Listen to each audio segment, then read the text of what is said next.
welcome to the Book Over, a little book club where we talk about books, especially ones that give us book hangovers. I'm Sarah, and with me is Megan. Hi.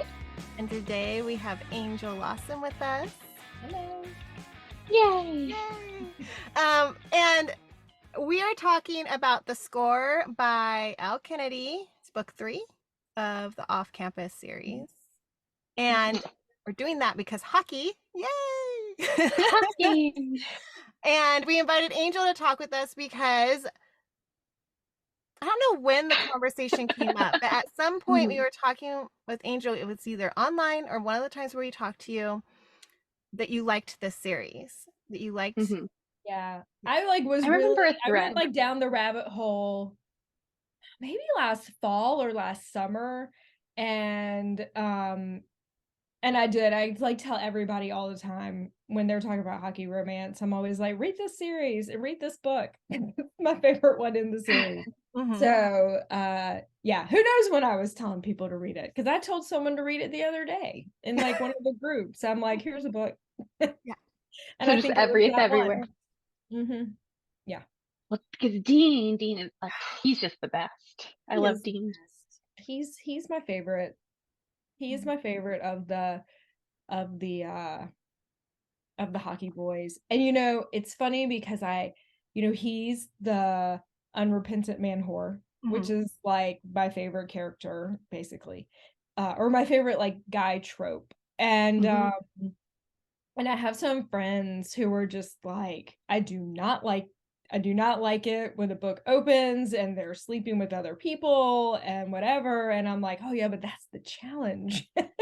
The challenge is to make them not sleep with other people and, commit to whoever your character is. So yeah. Well, and Dean does a good job with that. I feel like he was totally fine accepting that challenge. Yes. Yeah. It's like he does a really good job developing the characters, and like, let me try to think about it. Like he just sort of gets kind of hooked on her, which is what's good. He's sort of hooked on her, and he's not like ready to admit that he's committing, but he's not like finished. He's just sort of like, we're not finished. And then all of a sudden he realizes that he is like in this committed relationship. Like before they know it. Before they know it. Yeah. I found it really funny, like just all of his stuff, like them watching that French soap opera together. Oh yeah, like, I'm enjoying this, and he's like, "Dang, like I'm enjoying this." Yeah, no, just like the relationship. It's I don't know. I just really like it. I like the whole thing. Like I won't do any spoilers. I like the whole You can spoiler. It's fine. We're talking about the book. Yeah. Okay. I like his whole trajectory with like his hockey trajectory, where he really likes the sport, but he doesn't want to go pro like the way the other guys are. And he explores, he gets punished and he has to like coach that team, but he realizes that he has a gift. And I don't know, it's just, I really like that. It's different from the other ones. The other ones kind of follow their own formula, but I like the fact that it's different. And the breakup climax, which is like more of like a trauma breakup instead of a miscommunication, Yes. He just really falls into his vices and his insecurities and just his upset, of losing his friend. And I was really surprised because they had been building up that side character from the first book. Yeah, you thought I didn't know where that was gonna go, and then she just cut him. I thought he was gonna be a character in a future book. And so I cried. I actually cried because I was not expecting it. And then like I was Dean getting the news. I was like, wait, what? And then they like reading what happened. I'm like, wait, am I reading this? Yeah, it was shocking. It was shocking. Because she did a really good job of making you invested in him. as this kind of good guy friend, you know, and then his fall apart was really good. And then it was a prolonged breakdown, you know, like he had a prolonged breakdown. And I appreciated that she was sort of like, if I'm remembering this right, it's been a little bit since I read it, but you know, she was sort of like, you're entitled to this breakdown, but you're not entitled to bring me down with you, sort of. Doesn't she sort of do that? She is like that, you know, because he didn't show up to her opening night. The play, then also he started taking harder drugs, and that was her done point, was like, it's time to man up. That was kind of rough for me, because I was like, he's hurting, and I agree on the drug thing, but like her being like hurt too from it, and then breaking up with him, that was hard for me. I felt like there was a part where she's like, you know, his parents went to Beau's parents already went back to work, his sister's already back on the play, you know, you need to get your life together. But I'm like, you know, it's different, you know, to tell someone to just get over it in a way, but it wasn't exactly that. That was hard for me. I was like, can you be gentler to my It was a lot. No, I think it was a lot. I think that what I liked about it was that maybe the author actually just sort of went there and didn't, you know what it is he had to do the grovel, and he does, you know, she really makes him went through the steps together. He went and apologized to that list of people, even the little kids. And I love him with the littles so much. I was so proud of him. He's so good with kids. Yeah, because, you know, adults a lot of times, you know, are like, I'm an adult, I'm not going to. With a child, you know, go there, apologize. And so for him to apologize to them, and then the Robbie, one of the little ones, I was cracked. This book's so funny. Like, one minute I'm crying, then he's apologizing, and then the little kid's like, hey, you had us at pizza. I was like, oh. Which is such a kid thing to say. They're like, why are you apologizing? Let's just eat pizza. No, I like it. I like the dad storyline even, and her dad, and I don't know. And I think he's like a good rich boy. Like, he's super rich, but he's still like a nice guy. You know, I don't know. He's still down to earth. He is. I liked his, like, I think he doesn't even realize how rich he is, and then he has like this epiphany at one point where he's like, oh wow, like I am, you know, I do have that privilege. But I liked, even though, that like Allie at one point got really upset, because she's like, he's not a bad guy, and like, you know, they were saying that the other hockey players wouldn't go to Dean first, and she's like, why not? Dean would drop everything for you. Like, so I feel like he's another one of those misunderstood playboys, and it's like, he is a really good guy, and that's what I really liked about Beau. Knew he was a good guy. They, you know, like, so he had that good friendship, and then like he's now with these other friends that just don't, they automatically, you know, like when they found out Allie was together, they were giving him such a hard time that he was with Allie. You know, they were so shocked. And I'm like, hey, like, she's saying it's okay, like, step back. I felt bad for him. I was like, it's okay. But we know, right? We saw the relationship, so we know the relationship. Those friends don't. So it was like, I had to put myself in the characters' perspectives and be like, oh, okay, fine. and it really does feel like she writes college students so well, because whenever I read one of her books, I am transported back to how like college boys are, how college girls are, and the mentality you have. And I just feel like that's how you would deal, or that's how people did deal with like trauma and death. Like, alcohol, because it's so prevalent. That's what you're doing. You're, you know, you become 21, you drink, you explore. And then of course, you know, that you're going to rely on that when you're going through something. And for Dean, that was like his first, I think it said it was like the first death that he had experienced, and his like first really big trauma. So I just felt like it was very realistic too. And just like, even how her ex-boyfriend was, I don't know, it brought me back to college. I'm like, yeah, this all tracks. I like it too. Here's like a weird writer thing. I love her books. I find her writing really good. And one of her other books, not this one, and her one with the two guy, that was Sabrina Bowen. That's the next one.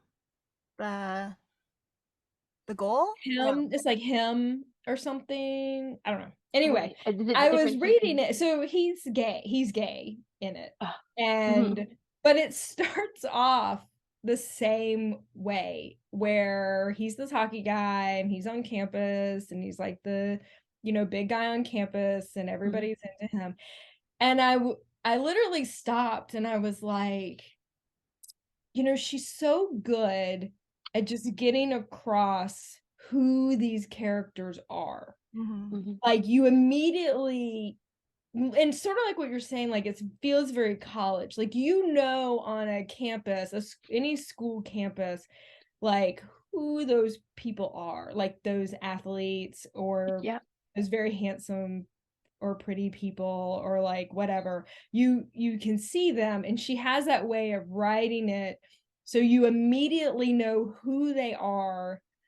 Like, I mean, in Dean's, his first scene in that book is he's having a threesome, like and we've met him before, but you could go into this book cold and not having read the other ones, and because I actually started her series accidentally with like number 7 or something.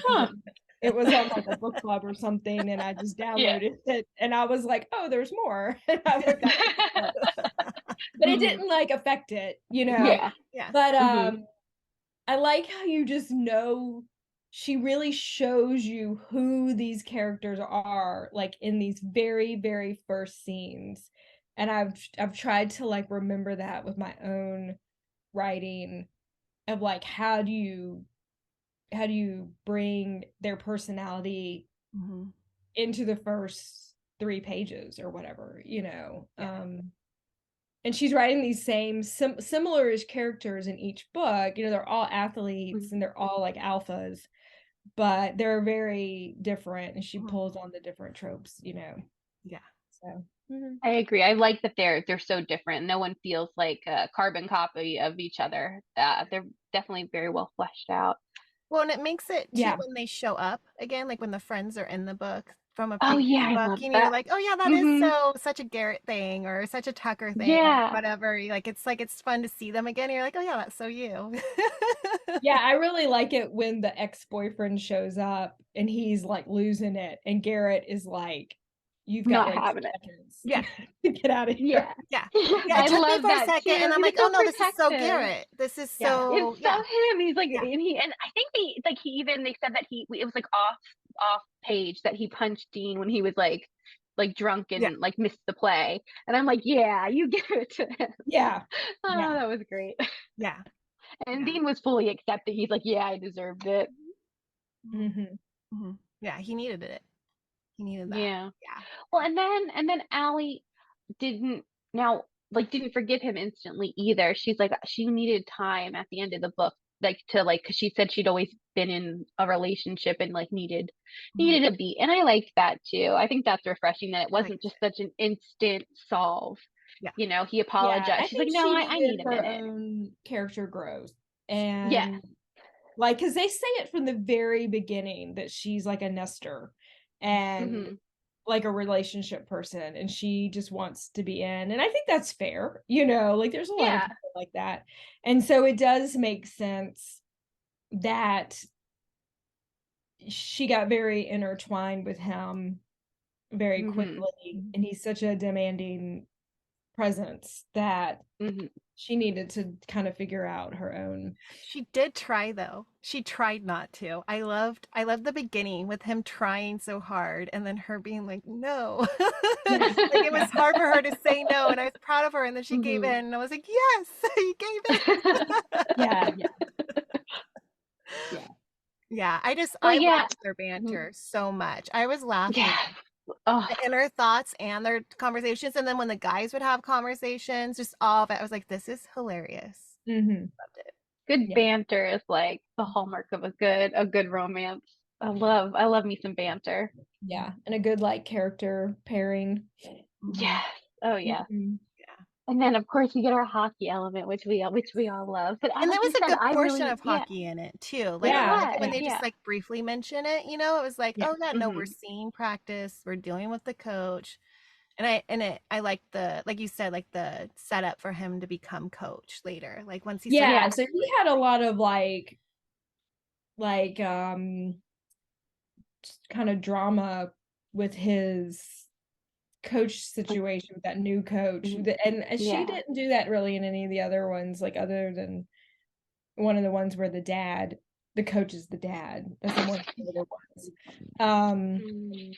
But yeah, I just think it was really well developed, and there was just a lot going on, while also just being like super lighthearted and really quick to read. And oh, and it's interesting, the author Elle Kennedy does not like play it nice on these guys at all. Like they lose like these big moments, and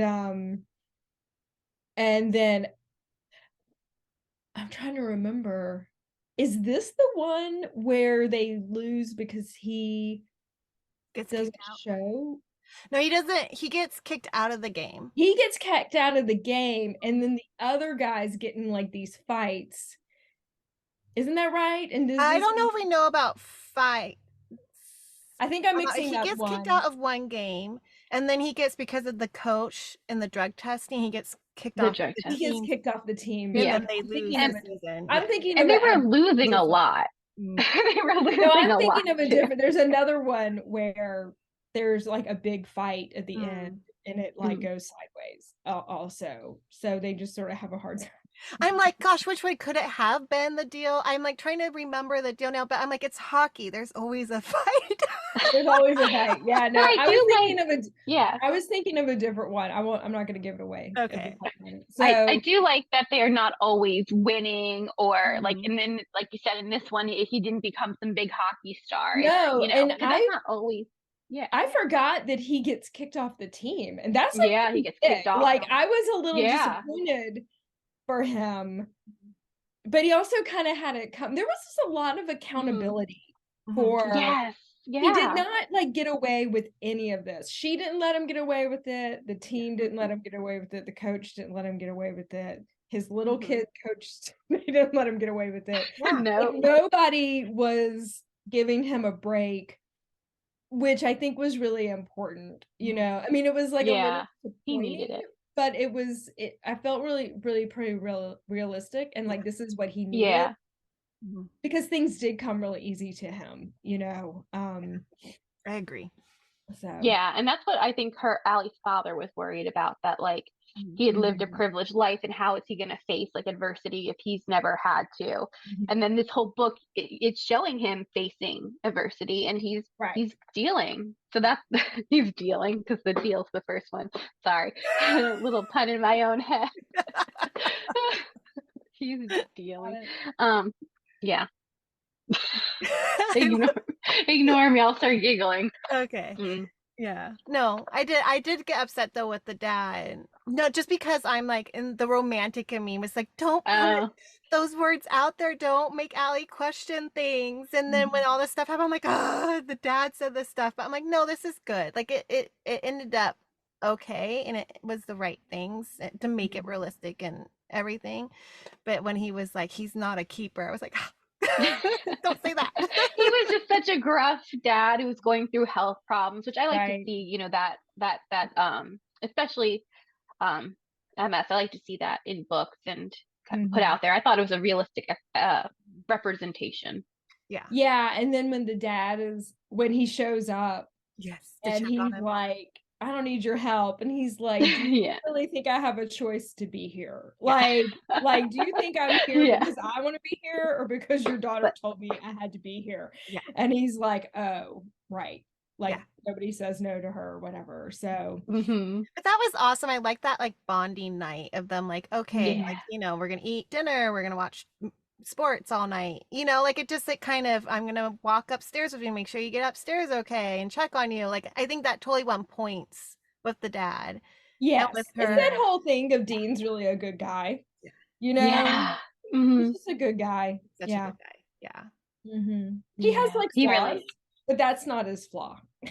That's not his flaw. Yeah. Well, like you said, even in the beginning, like starting the character off with like the way people see him, like in a threesome and all that. And I did see that because I do check reviews that did bother some people, and I agree that like that makes it better Well, but to he have them earn actually it, and that didn't yeah, threesome yet.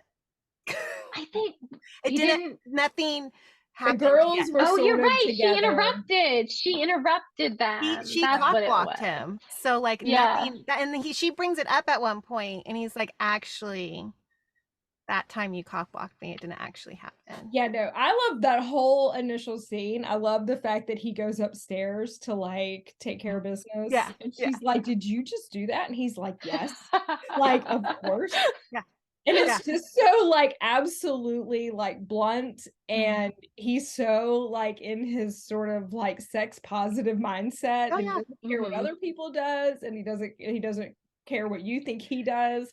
You know, in some of the other books, they're like, yeah, Dean just has sex like in the room. Like they're like, you just walk by. He's like no I don't want shame Guilt? and just Shame. you know, inhibition or whatever. He's just all out there.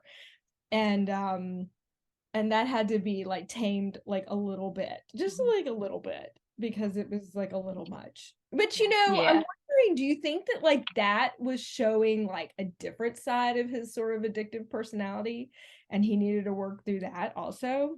Probably. Yeah, I could see that. I could see that for sure. Well, and then he helped her work on her being more sex positive too, because she was like scared of like, you know, being a slut, or scared of or letting her freak flag fly, so to speak. Right. Especially with that ex who was like super judgmental of her, calling her terrible names. So I like he was a that, good like ex. He was like a good like drama ex. Yeah. Like you I really liked that. him. Well, yeah, he was a good one. And then I liked the fact that like he tried to make up with the tickets for both of them to go to LA, and she's like, no. Oh yeah. And then with Dean, he gets their tickets. She's like, deja vu. And he's like, no, no, no, this isn't for me. This is for you and your dad. And I was like, oh my gosh, marry him. Yeah. That was great. That was a good callback too. I feel like nothing is contrived. I don't think anything in this whole book is contrived. That's why it's my favorite. Like everything seems to really fit. Nothing is just like set up for convenience of an obstacle. The loss of Bo is awful. You know, so it was not an easy hurdle, you know, to throw out there. Like it was not. It was a big one. Yeah. And because sometimes in other books, and even maybe some of hers, I feel like I'm like, oh my God, y'all just need to get in the same room and have a conversation, you know? Yes, but like you know, Allie goes to the room and he's like blitzed out of his mind. So she's like, yeah, we can't have a conversation because you're being a jerk, you know, or whatever, or you've lost your mind. So yeah, I just felt like every beat of it was really, really solid. And I've read it a couple times. It's my favorite one. Oh, it's your comfort reread for this genre. Rereads, yeah. Yeah. Well, thank you for recommending it, and then it got us about it. Yeah, here for it. Read all the other ones too. We're making our way through. Yeah, and I like I think it's the third one in each one, because you know there's like so the third one. There's like 1, 2, 3, 4. Brayer. Like 1, 2, 3, 4. Even though they're the same. Yeah. It's sort of like a different group of roommates. Like Hunter's one of them, and Fitz is one of. Like they carry over, but the other guys have sort of moved on. But I like Hunter's story a lot. Okay. And I like Hunter's he's also man-hoary, but it's a really different kind of book. Okay. It's the girl is a real different setup. Okay. And then and he is like his whole catch is he's on a year of celibacy. Oh. So he comes off of trying to be like Dean and being like super player, and then disastrous things happen, and so he decides to go on a year of celibacy, and so it's the same way of like establishing this like real solid relationship with someone that he wouldn't have ever done if he was philandering around. Ooh, I'm here really for good. that.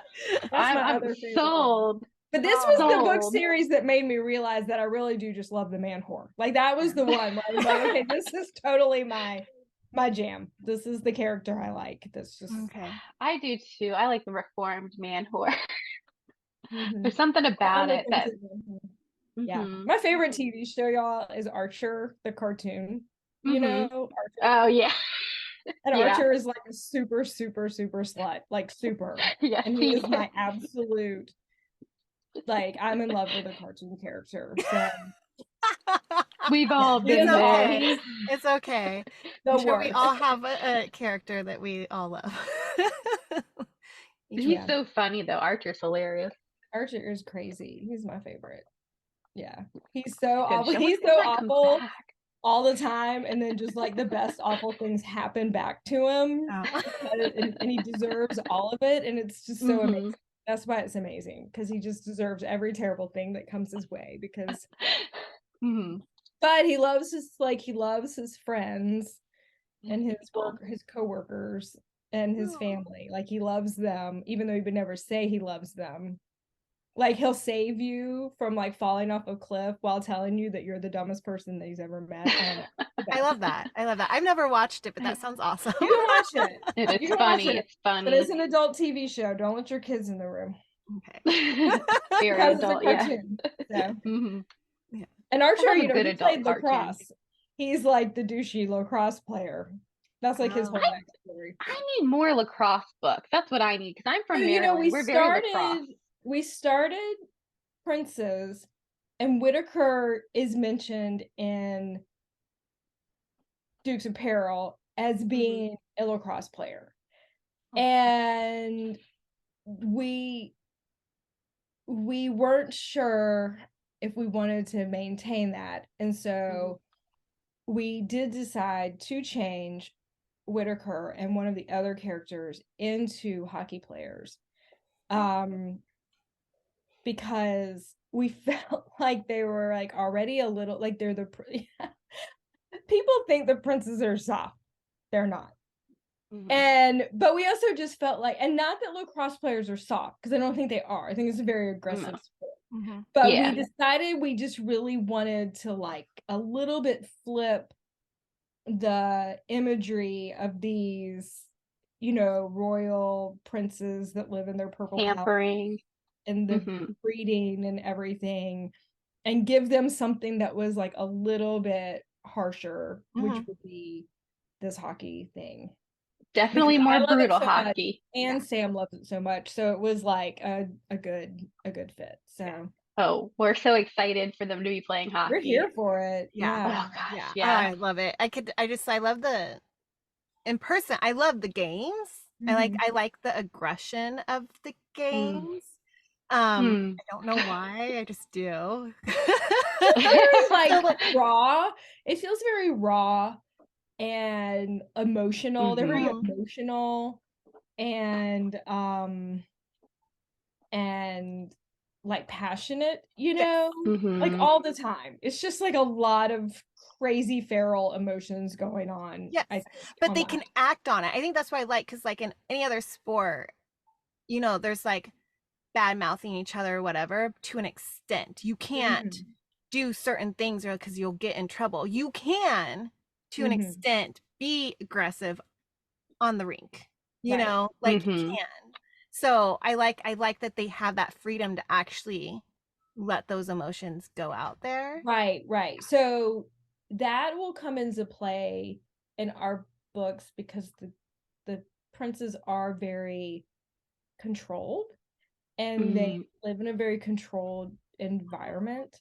And so this is sort of like one of their outlets. Yeah. Their release. Yeah. Ooh. So excited. Oh gosh, me too. Yeah. Oh, that sounds amazing. I know. I can't give anything away. It's too much. No. That's okay. This was enough. Just a little. That's a great tease. I'm so excited. Yeah. I'm really excited. It's gonna be good. I think it's gonna be good. I'm excited. We're Oh, digging through it. We're not done. Excited. We're not done. But we're always like right up to the deadline. So can you remind me do we have a date? The date is May 31st. Oh, okay. We really are going to try to have it done sooner because we are hoping to get it out and then get on the Kickstarter fulfillment stuff like afterwards. So we need to like balance the two. We need to finish the book before we actually start working on the Kickstarter like packaging, or we'll never finish the book. So I am hopeful that we will get this done sooner. Like I never want to be like it's gonna happen because like who knows? I mean everything keeps exploding. But that's the plan. That is the plan. So and we've got like we got a good outline. So you have the whole book outlined. It's outlined. Let me look. It's already, y'all know we write these like long books. Oh, I love how long they are. It's already 104,000 words. So yeah. It'll be a solid. It'll be a solid 160 to or more. That's great. We love our books thick. We love them. Yeah, this one is like ridiculous. Like we keep writing these chapters that are like 10,000 words. Yeah. It was just way too long for a chapter. Like we would all fall asleep. So we're like, we're splitting this one in half. So there's a lot where we're like splitting it in half. And so it's a lot of like crazy. It's crazy. It's just crazy. Oh, we love the crazy though. And when you have a long book, you're not worried about it ending. You can kind of just sit with it, you know what I mean? You can just read and you're not stressed and you can just really get immersed in it. And that's what I love about the Royal series. Like you just get so immersed in it. I'm never like checking the page count. I'm like, oh no, I'm at the end already. I'm like, no, I'm like fully in this book, and it just be like, why is this chapter so long? No, I'm too lost in the chapter to even think that. That's the truth, and I love that. Yeah, I love it. Sometimes they're too long though. I'm like, because I read chapter by like I used to be really hardcore. Would end at a chapter and then like go to sleep, but now I'm just old and tired, and I just like. I fall asleep in the middle chapter sometimes really exciting scenes. And I'm like, how did I fall asleep during this? I have never been the kind of person that falls asleep reading a book or like on TV. But lately, like one night, I legit woke up and I'm like holding the book. I'm like leaning, holding my Kindle. And I am like, what just happened? Like it felt very surreal because I don't usually do that, and I'm like, okay, I'm just like crazy. I used to not back in the melatonin or something. I used to not either, but you just gotta give into it sometimes. I used to make myself up all night. I don't make myself wait till the end of the chapter anymore. Now I'm like, once I'm just not like processing it anymore, I put it away. But that's just being tired, you know. Yeah. I think that's it. I think we're all getting tired. I do the same thing. I'll find myself. I'll wake up hugging. Like I'm cuddling my Kindle. And I'm like, okay, put you just back over here. Go back to sleep. I know. I used to like make fun of my dad. My dad would fall asleep watching TV. And I was like, what? How do you do that? How do you fall asleep in the last 5 minutes of like Law and Order? You know, like waiting the whole show to find out what the payoff happened. is. Yeah. Now I understand. He was tired. He was tired. Yeah. Yeah. I've just given into it, and I like to fall asleep. Now I can't fall asleep without like having reading or listening or something. Yeah, I don't know. I gave into it about a year ago. Okay. I don't know. Slippery slope. Slippery slope. Slippery slope. Yeah. All right. Well, thank you for joining us. And I hope everyone enjoyed reading the score. Looking forward to the Princes, reading more of Off Campus and Briar U. I think I'm going to skip to that one, to Hunter's book next. So yeah, we can talk about that, and I'll let you know. Yeah, definitely. Sounds good. All right. Yay for more hockey. Yay. All right. Thanks, everyone. See you next time. Bye. Bye.